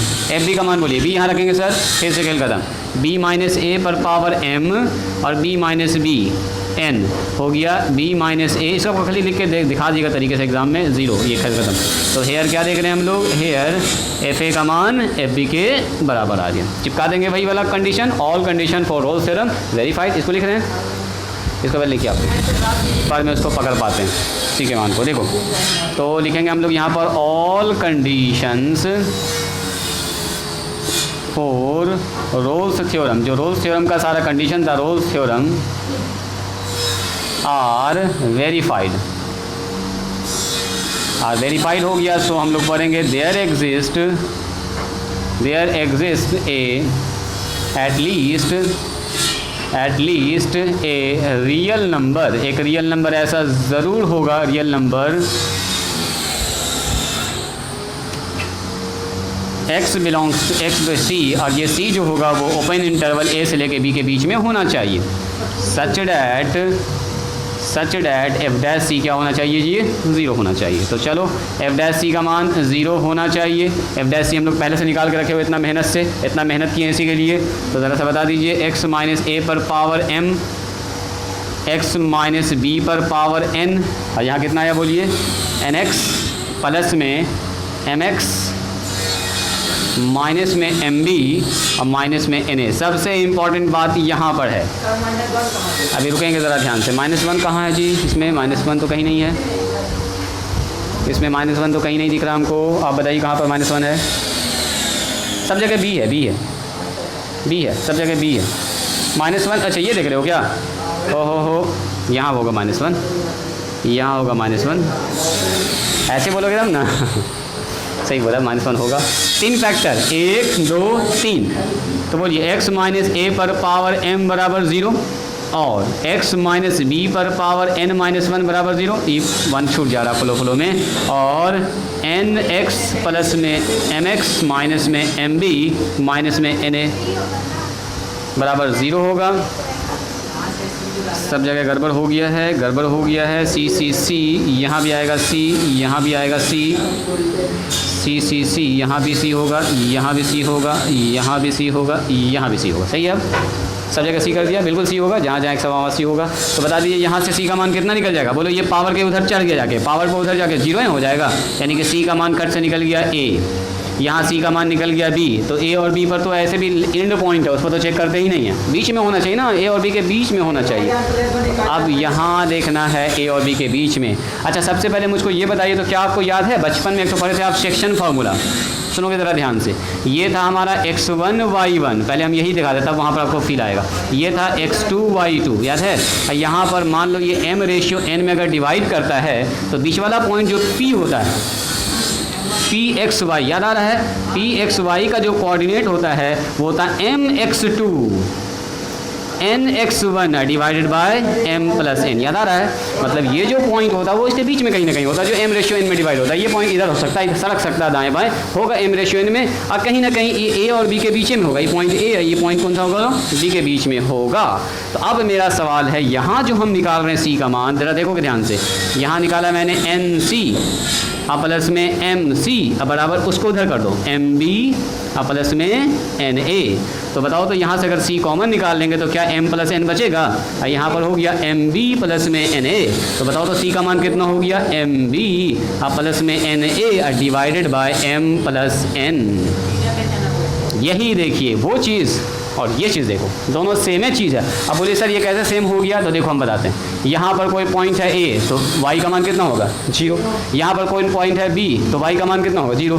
तो अगर हम ऐसा कह रहे हैं m a b, तो इसका मतलब एक पॉइंट यहाँ पर m होगा, e मान लो n होगा, गुना करो m into B n into A, और नीचे m प्लस n। अब y वाला तो कोऑर्डिनेट होगा ही नहीं, तो y वाला तो 0 हो जाएगा, यानी कि यहाँ पर जो हमारा x का कोऑर्डिनेट होगा, x वाला कोऑर्डिनेट होगा, ये कितना होगा, यानी कि ये जो पॉइंट है वो कहीं ना कहीं इसके बीचों बीच में होगा। तो ये जो पॉइंट C निकल रहा है, C, ये बिल्कुल भी इसके बीच में है। किसके बीच में है, बिलोंग्स टू, बोलेंगे A से लेके D के बीच में। ये सबसे ज़्यादा इम्पॉर्टेंट था।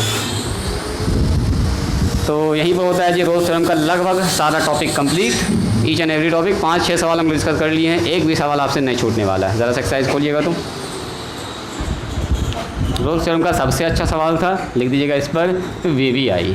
इसमें कुछ था नहीं, खाली डिफरेंशिएशन करना था, फंक्शन चेक करना था, एकदम VVI लिख दीजिएगा। इम्पॉर्टेंट सवाल है ये।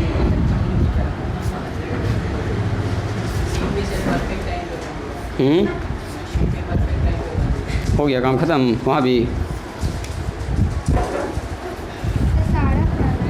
हाँ, एक्सरसाइज खोलो और मन करेगा तो पूरा बना लीजिएगा, नहीं तो कम से कम 10-12 सवाल ज़रूर बनाइए। ठीक है। Discuss the applicability of Rolle's theorem. सुनो जी, 1 नंबर से स्टार्ट करोगे, 1 2 3 4 5 6 7 एकदम बनाते चले जाना है लगातार, कहीं रुकना नहीं है। 19 20 21 22 है ना, एकदम पहुंच जाओ। डिस्कस इक्का दुक्का सवाल में जो प्रॉब्लम होगा हम कल बता देंगे आपको। ठीक है, ट्राई कीजिएगा, कम से कम 1 से लेके 15 सवाल तो ज़रूर बनाइए। 15 के बाद मन करे तो बनाइएगा, और मन करे तो अच्छा चुन चुन के बना लीजिए खाली। देखो तो एक नज़र देखिए तो वही करेगा, वेरीफाई रोल्स थ्योरम, वही कहानी सारा, कंटिन्यूटी डिफरेंसिटी यही सब चेक करना। देखा दो उसको एक बार। तो चलिए आज यहीं पर स्टॉप करते हैं। आज मैंने सारा टॉपिक कवर कर दिया जी, each and every topic of Rolle's theorem. कल हम लोग स्टार्ट कर देंगे लैग्रांज थ्योरम, अगर कोई प्रॉब्लम आपका नहीं हुआ तो।